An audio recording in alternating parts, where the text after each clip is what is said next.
मामांगम में भाग लेने के लिए अगर एक भी योद्धा वल्लवराज से जा रहा है तो वो यहाँ की औरतों के मन में जलती बदले की आग की वजह से है।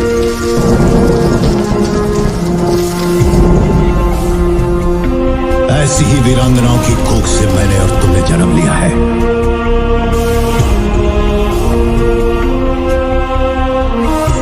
वल्लुवनाथ की स्त्रियों को ये अधिकार नहीं।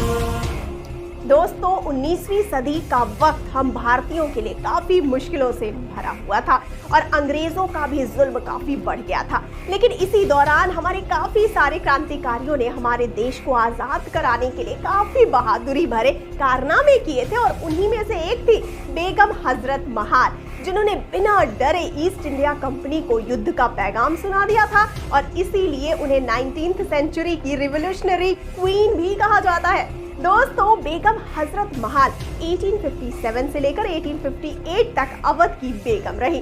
वो अवध के नवाब वाजिद अली शाह की दूसरी पत्नी थी और द इंडियन रिबेलियन ऑफ 1857 में उन्होंने एक लीडिंग रोल प्ले किया था।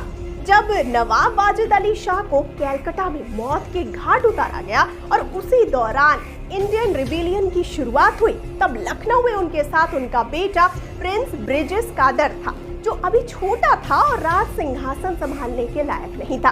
तब जाकर हजरत महल ने खुद अवध की राजगद्दी को संभाला और उसको आगे बढ़ाया।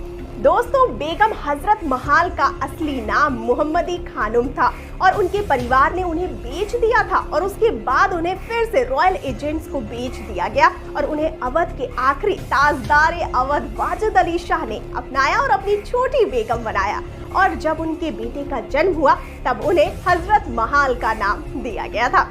दोस्तों जब इस रिबेलियन के दौरान ब्रिटिशरों ने लखनऊ पर हमला किया तब उन्होंने अपनी सारी सेना को लीड किया और राजा जलाल सिंह के साथ हाथ मिलाया और उन्होंने मिलकर लखनऊ को अपने कंट्रोल में ले लिया।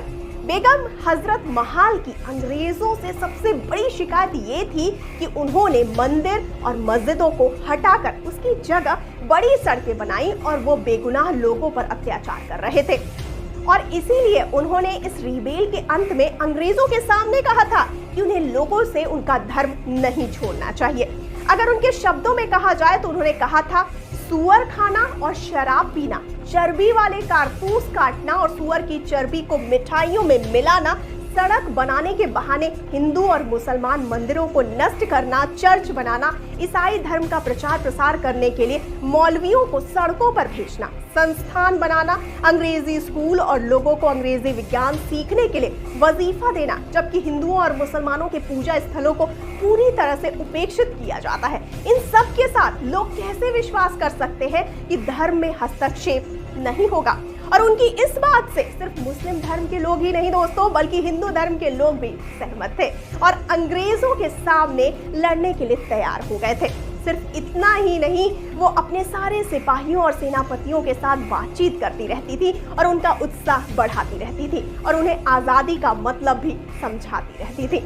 ऐसे ही एक बहादुर और साहसी रानी की कहानी बाहुबली 3 में दिखाई जाने वाली है।